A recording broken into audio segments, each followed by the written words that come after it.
آقا کریم علیہ السلام تشریف فرما تھے تو ایک بوڑھا شخص تشریف فرما ہوا، تو اس کو جگہ دیتے ہوئے کچھ دیر لگ گئی۔ تو آقا کریم علیہ السلام نے ارشاد فرمایا، جو چھوٹوں پر شفقت نہ کرے اور بڑوں کا حیا نہ کرے، بڑوں کی عزت نہ کرے، فرمایا ہمارے ساتھ اس کا کوئی تعلق نہیں ہے۔ اسلام میں جو بوڑھا ہو جائے اس کی عزت ہے۔ سفید بالوں کا رب رب ہو کے بھی حیا کرتا ہے۔ امام ابو نعیم الاصفہانی نے حلیہ میں لکھا، کوئی مسلمان جب 70 سال کی عمر میں انتقال کرتا ہے، اللہ اس کے بڑھاپے کا حیا کرتے ہوئے بغیر حساب کے جنت عطا کر دیتا ہے، اور اگر کوئی 80 سال کی عمر میں انتقال کرتا ہے، اللہ اس کے بڑھاپے کا حیا کرتے ہوئے قیامت کے دن اس کو حق شفاعت عطا کرے گا کہ اپنے خاندان کے لوگوں کی سفارش کر کے ان کو بھی جنت میں لے جائے۔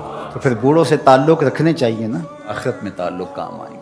تو ہمارا دین کتنا ستھرا دین ہے، اگر اس دین کے مطابق ہم چلنا شروع کر دیں تو کتنی سال معاشرت تشکیل پائے گی۔ کوئی ایک دوسرے کے لیے ضرر کا باعث ہوگا، ایک دوسرے کے لیے تکلیف کا باعث ہوگا۔